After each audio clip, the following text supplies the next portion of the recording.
Hello friends, welcome in this class in science probiology इंसानियस प्रोबायोलॉजी।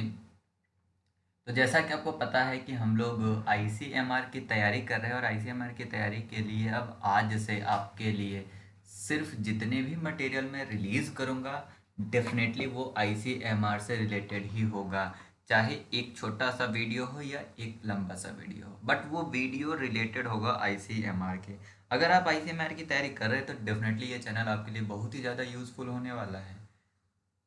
चलिए question पढ़ते हैं। क्वेश्चन में दिया हुआ है a car B is ahead of car A by 100 meter. चलिए बना लीजिए। यहाँ पे मैंने कहा कि इस पर्टिकुलर पॉइंट पे कार बी है जो कि कार ए से कितने मीटर की दूरी पे है, 100 मीटर की दूरी पे है। ये आपका क्वेश्चन बोल रहा है। अगले आगे देखते हैं। Car A is moving with constant speed of 10 meter per second. तो कार ए, इसका इन्होंने स्पीड दे रखा है 10 मीटर पर सेकेंड। अगर ये स्पीड है तो अगर हम आपसे ये कहे कि कितना डिस्टेंस कवर करेगा अगर हम टाइम टी की को कंसीडर करें, अगर हमने कहा टाइम टी में कितना डिस्टेंस कवर करेगा, तो डिस्टेंस होगा D equal to V into T means 10 into T means 10 T meter. चलिए आगे पढ़ते हैं। इसमें क्या क्वेश्चन, आगे क्वेश्चन में बोल रहा है कि car B starts from rest accelerating with an acceleration of 2 meter per second square. यहीं पे आपको ध्यान देना है। कार बी का स्पीड ना दे के ये क्या दे रखा, एक्सेलरेशन।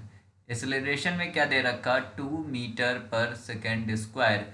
मजे की बात यहाँ पे क्या दिया, कार रेस्ट से स्टार्ट हो रहा है। रेस्ट से स्टार्ट होने का मतलब है कि u जो है वो दे रखा है 0। ठीक है, टाइम हमने t ही मान रखा है। टाइम आपका टी सेकेंड ही है। ठीक, अब आपको यहाँ पे तीन चीज़ें पता होनी चाहिए फिजिक्स के रूल से। तीन मोशन का जो इक्वेशन है v equal to U plus A T.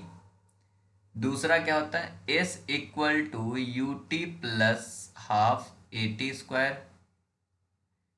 और v square equal to U square plus 2s। ये आपको पता होना चाहिए क्योंकि मे भी इस पे क्वेश्चन कोई पूछा जा सकता है, इसलिए मैंने यहाँ पे आपको लिख दिया। इस वाले में आपका यहाँ पे कौन सा काम आएगा वो हम आपको बता दें। यहाँ पे काम आएगा ये वाला इक्वेशन, किसमें, कार बी के लिए। अगर हम कार बी की बात करें, हमें मिनिमम डिस्टेंस पता करना है। समय t को हम कांस्टेंट रखा है कार ए और कार बी के लिए। हमने पता ये किया कि t समय में कार ए 10 मीटर की दूरी, मतलब 10 मीटर की दूरी पे है। हमने कहा इसी पॉइंट पे कार बी भी स्टार्ट करेगा और कार बी कहाँ पहुँच जाएगा, तो s इक्वल टू हमने कहेंगे कार बी के लिए इस पर्टिकुलर पॉइंट से। इस पर्टिकुलर पॉइंट से कार बी जो है वो जाएगा u T plus half A T square. Correct, यहाँ तक जाएगा। मतलब u 0 है तो 0 into t equal to 0 by half. A आपका दे रखा 2, ये हो जाएगा t square equal to 0 plus ये कटा t square equal to t square. मतलब क्या है कि s जो है ये क्या होगा, एस बी किस पॉइंट से, इस पॉइंट से, यहां से t समय में वो टी स्क्वायर मीटर चल चुका होगा। अब आपको बताना है कार ए के रिलेशन में इस s का कितना टोटल डिस्टेंस होगा। तो टी स्क्वायर तो चला है, पहले से वो 100 मीटर की दूरी पे है, इसलिए हमने क्या करा, उस 100 मीटर को ऐड कर दिया। अब हम बात करेंगे इस पॉइंट से कार बी का डिस्टेंस कितना होगा, 100 प्लस टी स्क्वायर। इस पॉइंट से कार ए का डिस्टेंस कितना होगा, 100t। अब हम ये कहे कि that is a car A और that is a car B, what is the difference between car A and B. तो car A and car B के बीच का डिफरेंस हम कहेंगे तो 10t माइनस 10t माइनस, इसको आप डेफिनेटली बी पहले होगा तो हम बी माइनस ए करेंगे, इसमें से इसको माइनस कीजिए, 100 प्लस टी स्क्वायर माइनस का 10t। इस 100 को हम दो भागों में बांट सकते हैं, एक है आपका 75 प्लस 25। हम बता दिए 75 दिमाग में क्यों आना चाहिए, ऑप्शन से आप देख लो, प्लस टी स्क्वायर माइनस का 10t, 75 प्लस 5 का स्क्वायर है प्लस टी का स्क्वायर है माइनस 2 इंटू 5 इंटू टी है। अब अगर आप ध्यान से यहाँ पे देखोगे तो ये जो है आपका टी माइनस 5 का होल स्क्वायर का फार्मूला है, तो आप इसी को लिख लो 75 प्लस टी माइनस 5 का होल स्क्वायर। अब देखिए यहाँ पे एक चीज, आपको बी माइनस ए जो है, बी माइनस ए मिनिमम चाहिए।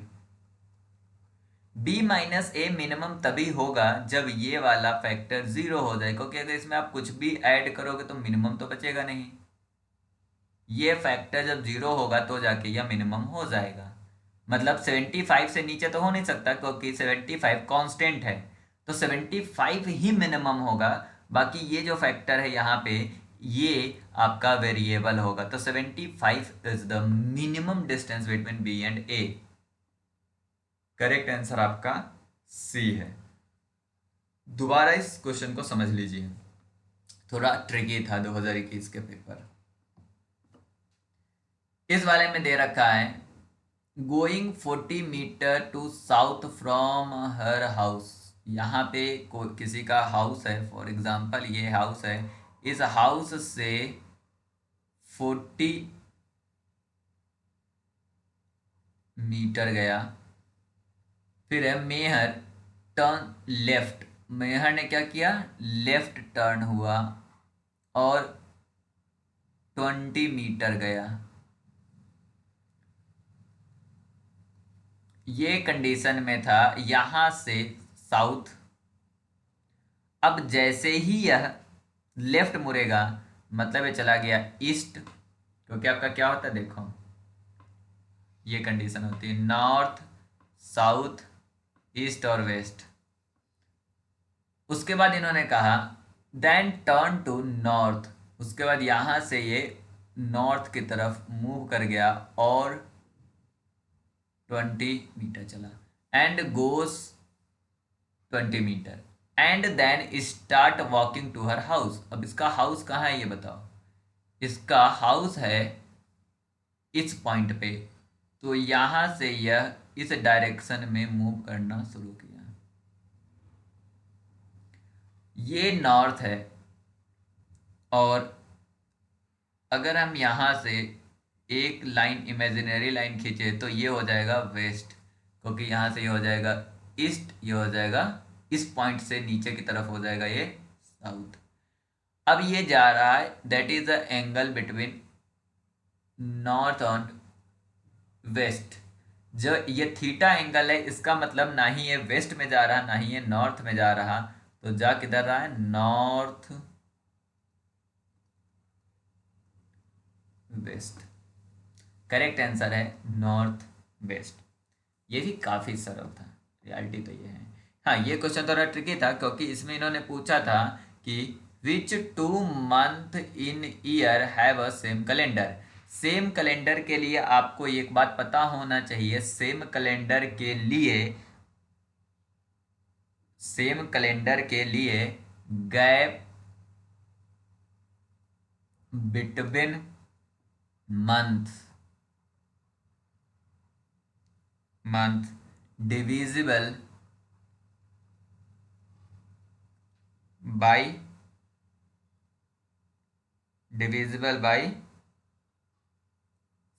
7। गैप, सिर्फ गैप नहीं, क्या है, टोटल ऑफ गैप्स।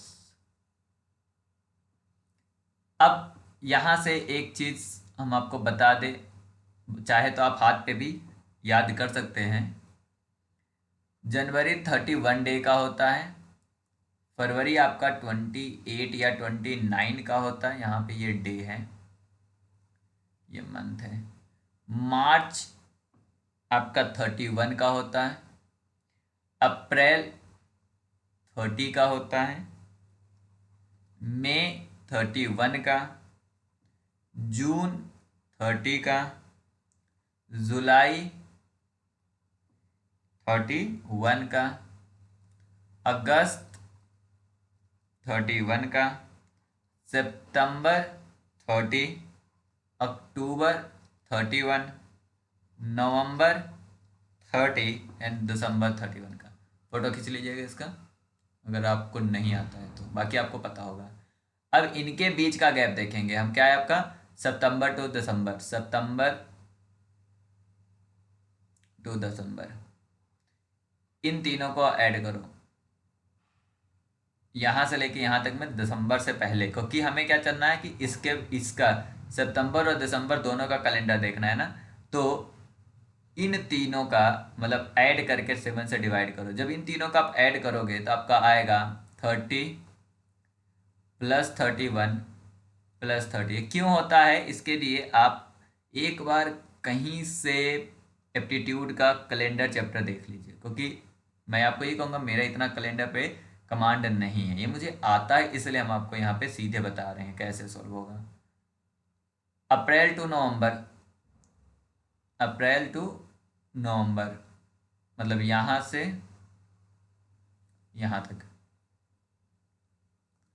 30, 31, 30, 31, 31, 31, 30 प्लस 31।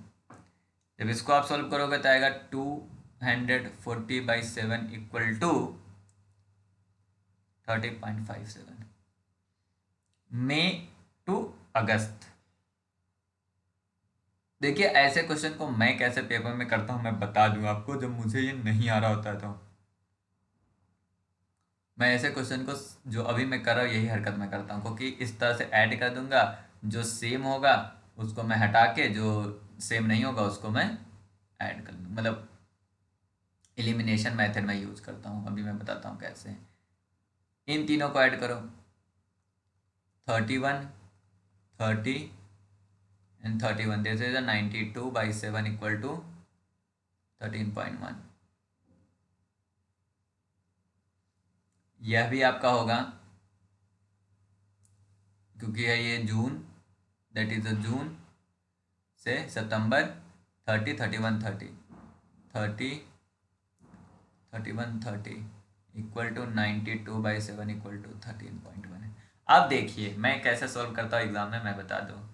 ये आपका पॉइंट में आ रहा है, ये आपका पॉइंट में आ रहा है, ये आपका पॉइंट में आ रहा, मतलब ये तीनों नहीं होगा, जो बच गया यही करेक्ट आंसर है।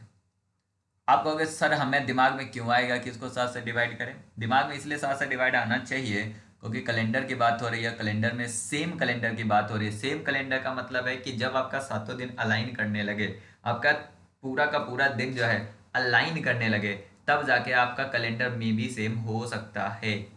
करेक्ट, जब आपका कैलेंडर क्या कहते हैं उसे, 7 दिन अलाइन करने लगे, डे टू डे अलाइन करेगा, तभी तो आप सेम कैलेंडर कहोगे।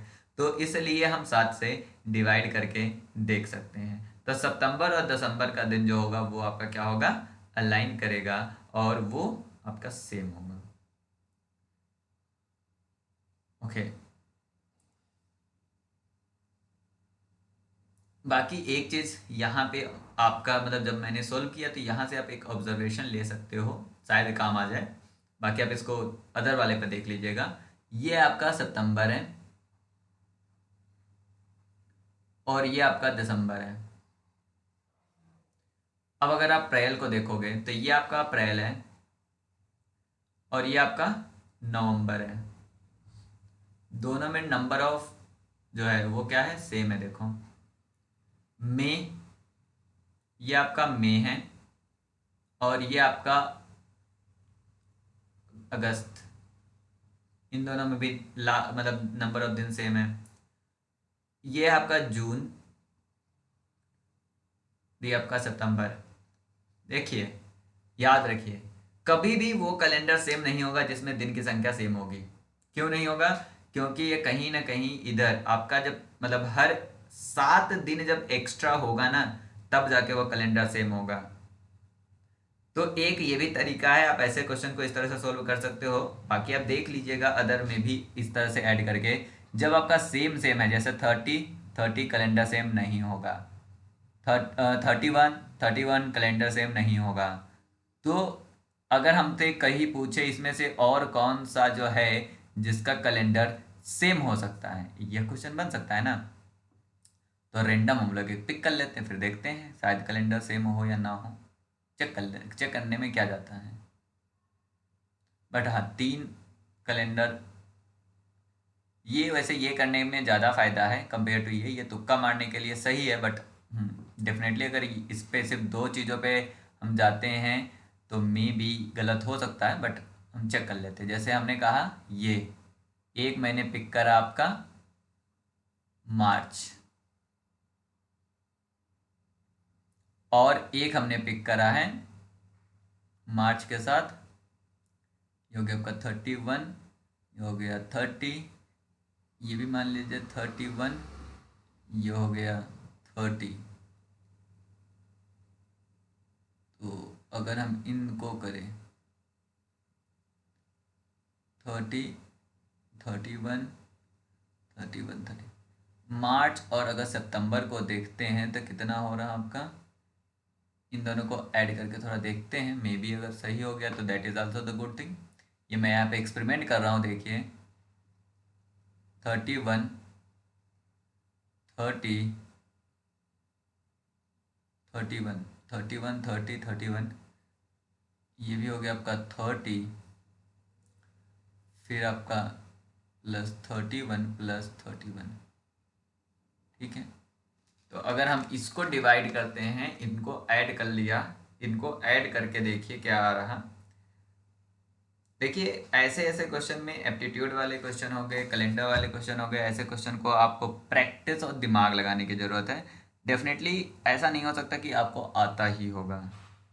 31, 30, 31, 30 +31 +31, ये आपका आएगा 184, 184/7, 184/7। नहीं, ये नहीं हो रहा। तो हम ये कहेंगे कि आप ये वाला फार्मूला अपनाओ। ये वाला फार्मूला थोड़ा कंफ्यूजिंग है, लेकिन हाँ, फार्मूला लगा के 7 से आप डिवाइड करके अगर आप ये चेक कर लेते हो कि क्या इस तरह से अलाइन कर रहा है, तो डेफिनेटली ये क्वेश्चन आपका सही हो सकता है। बट हाँ, यहाँ पे एलिमिनेशन के लिए भी एक सही मेथड था जो हमने आपको बताया कि आप चेक कर लीजिए कौन कौन सही है, जिसमें अलग अलग है उसको हटा दीजिए। चलिए इस क्वेश्चन को देखते हैं। ये क्वेश्चन भी काफ़ी सरल है, काफ़ी इजी क्वेश्चन था क्योंकि इसमें कोई ज़्यादा डिफिकल्टी नहीं थी। इन्होंने पूछा था कि at the railway station 24 hour watch 3 minute lose in 4 hour. मतलब देखिए 4 घंटे में 3 मिनट लूज कर रहा। तो हमें बताना है if it set correctly on Sunday Noon, what is the watch so the correct time. हमें बताना है कि जब संडे नून में उसने मतलब संडे नून को इन लोगों ने करेक्टली करा था सेट, तो कब यह जाके आपका करेक्ट टाइम बताएगा। तो देखिए अगर संडे नून में मतलब मान लीजिए कि यह संडे 1 बजे या 2 बजे मान लेते हैं हम, 2 PM पे इन्होंने करेक्ट करा है, तो यह 2 PM करेक्ट करा है, तो ये 2 PM कब बजेगा? डेफिनेटली 24 आवर जो है अगर बैक हो जाए, मान लो कि संडे को ये करा है, तो मे बी यही 2 PM अगर हम इसी 2 PM में अगर हम सैटरडे की बात करें, तो सैटरडे 2 PM पे सही टाइम दिखा सकता है। मतलब 24 आवर अगर हम बैक कर दे तो वो दोनों टाइम अलाइन कर सकता है, करेक्ट।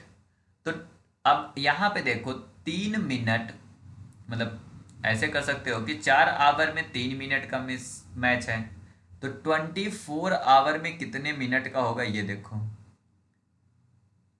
3/4 इंटू 18,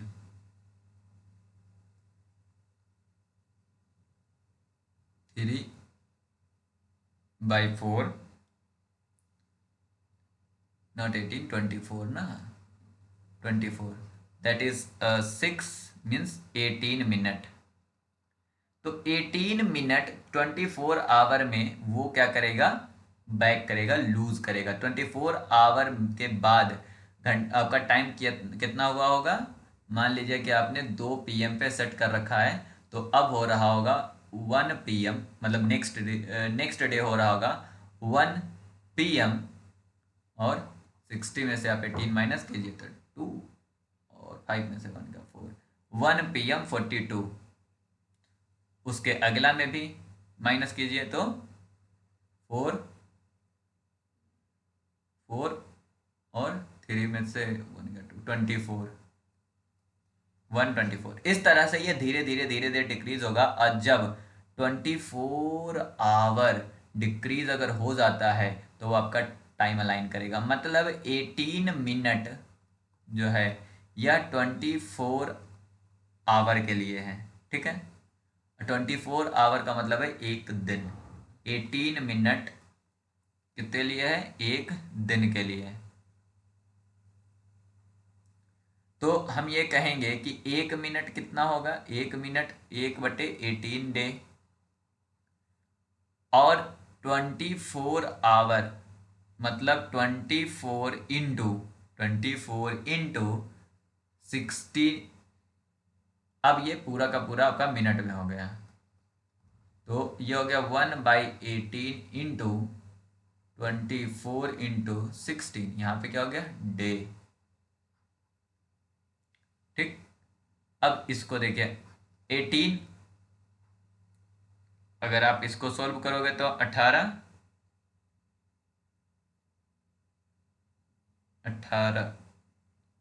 इसको आप 3 से कर सकते हो, 6 से कर सकते हो, 10 और 6 3 ज़ा 18, ये 3 से करो, 8 3 24, तो 18 डे।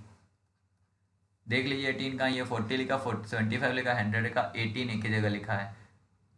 मतलब 80 दिन बाद 12 बजे सेम टाइम होगा जो हम संडे के नून में 12 बजे हमने करेक्टली करा होगा। सेम टाइम 80 दिन बाद आएगा। तो इस तरह से इस क्वेश्चन को आप अप्रोच कर सकते हो। ये क्वेश्चन काफ़ी इजी है, ये बायोलॉजी से पूछा गया। हाउ मेनी प्राइमरी और deciduous teeth does a normal human have? याद रखिएगा कि नॉर्मल ह्यूमन जो है उनके पास टोटल 32 टीथ होती है,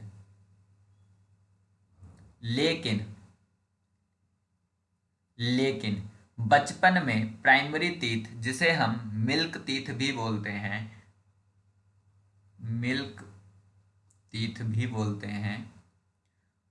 टीथ में आपका 8 इंसीजर होती है। मिल्क टीथ में 8 इंसीजर होती है, 4 कैनाइन होती है, और 8 मोलर होता है। 8 मोलर्स होता है। 8 8 16 4 20, टोटल 20 प्राइमरी टीथ या डिसिडियस टीथ या मिल्क टीथ होती है। इस 8 मोलर में से 4 आपका फर्स्ट मोलर, फर्स्ट मोलर और 4 आपका सेकेंड मोलर होता है। तो टोटल 20 टीथ ऐसी है जो कि डिसीडियस या प्राइमरी टीथ होती है। क्या होता है? डिसीडियस या प्राइमरी टीथ होती है 20। ओके, अब यहाँ पे समझने वाली बात यह है कि होता क्या है प्राइमरी और डिसीडियस टीथ। ये ऐसी टीथ होती है जो एक बार आपके जीवन में टूट जाती है और दोबारा टीथ अराइज होती है। ये 5 साल 6 साल के बच्चों में टूटना शुरू होता है। 3 से मतलब 4 से 6 साल के में बच्चों में टूटना शुरू होता है। फिर ये बार धीरे धीरे नया टीथ आता है जो प्राइमरी, जो पहले टीथ आके टूट जाता है, this is called a deciduous teeth. और इसके टूटने के बाद जो आता है this is called a permanent teeth. Permanent teeth आपकी 32 होती है और डिसीडियस टीथ में 8 इंसिजर्स, 4 कैनाइन, 8 मोलर होती है। 8 मोलर में 4 फर्स्ट मोलर और 4 सेकेंड मोलर होती है। ये क्वेश्चन भी आपको थोड़ा ट्रिक की ज़रूरत है और डेफिनेटली आप इसके लिए किसी और जगह इसको आप देख सकते हो। हम आपको बस शॉर्टकट बता देते हैं क्योंकि मेरा भी कैलेंडर उतना अच्छा नहीं है। देखिए यहाँ पे एक ऑड मेथड है, ऑड डे मेथड है। According to odd day method 0, 1, 2, 3, 4, 5, 6, 7 जो है Monday, Tuesday, Wednesday, Thursday, Friday, Saturday.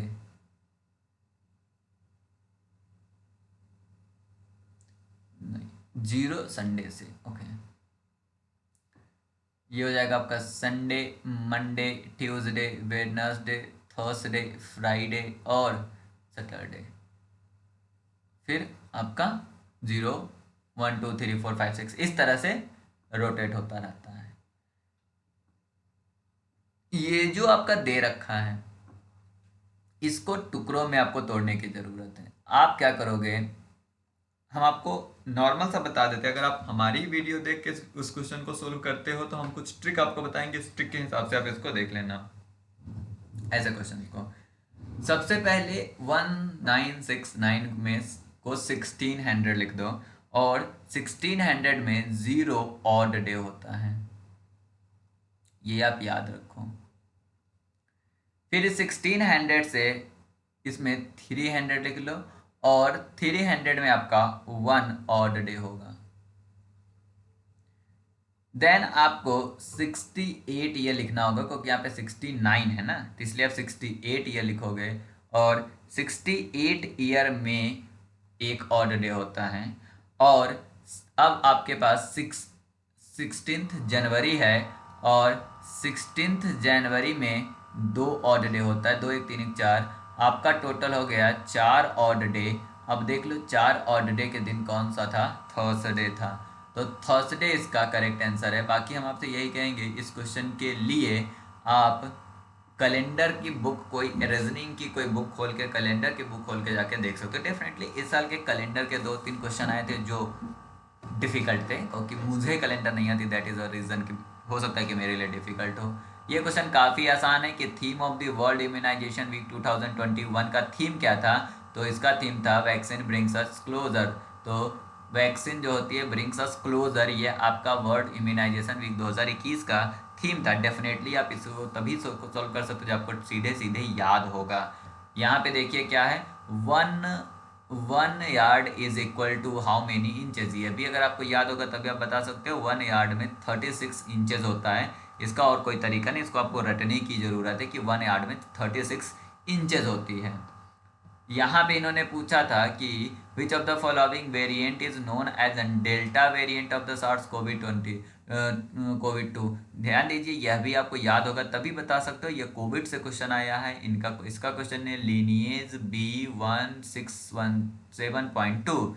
ये इसका करेक्ट आंसर है कि डेल्टा वेरिएंट जो था सार्स कोविड का, वो कौन सा वेरिएंट है, तो वो लिनिएज B.1.617.2। थोड़ा आपको यहाँ पे ध्यान देने की जरूरत है। आप यहाँ चेक कर लो कि सार्स कोविड का कौन सा वेरिएंट चल रहा है, उसका क्या नाम है। थोड़ा आप इसे रिवाइज करके देख सकते हो। बाकी आप यहाँ के लिए यह भी देख सकते हो कि 2000 वर्ल्ड इम्यूनाइजेशन वीक 2022 2023 मतलब 2022 का क्या थीम रहा है, यह आप यहाँ पे देख सकते हो। 21-23 का क्या थीम है वह भी आप देख सकते हो। ये क्वेश्चन काफी सिंपल था, इन्होंने पूछा था कोविड-19 एमआरएनए वैक्सीन। एमआरएनए जब भी आपसे बोला जाएगा तो आपको दो ही चीज याद होनी चाहिए, एक मॉडर्ना और दूसरा फाइजर बायोएनटेक वैक्सीन।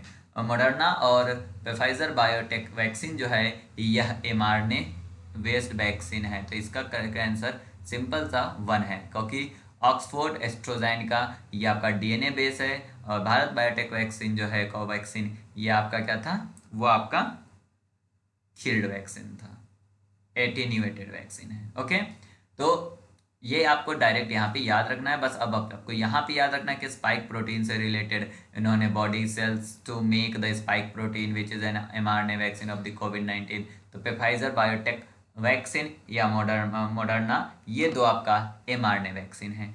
देखिए, ये हम आपको बता दें 2021 में कि 22 में सेम क्वेश्चन हैदराबाद में पूछा गया था कि कोविड-19 में किसके लिए हमारी बॉडी में इम्यून सिस्टम मतलब जो है एंटीबॉडी बनती है, तो स्पाइक प्रोटीन के लिए बनती है। तो थोड़ा बहुत क्वेश्चन इधर से उधर रिपीट होता है, तो इसलिए हम आपसे बार बार कहते हैं कि go and watch the other videos also. Definitely जो बच्चे ये सोच रहे हैं कि सर आप हमें प्रिडिक्टेड क्वेश्चन दीजिए, कोई ज़रूरत नहीं है प्रेडिक्टेड क्वेश्चन के। अगर आप डीबीटी और हैदराबाद यूनिवर्सिटी के क्वेश्चन देख रहे हो, डेफिनेटली अभी तक हमने लगभग 700 से 800 क्वेश्चन अपलोड कर रखे हैं, जो आपको आपके कंसेप्ट को मजबूत कर सकता है और आपको क्वेश्चन अटेम्प्ट करने का तरीका बता सकता है। Thank you for watching this video and share this video with your friend and colleagues. Bye bye.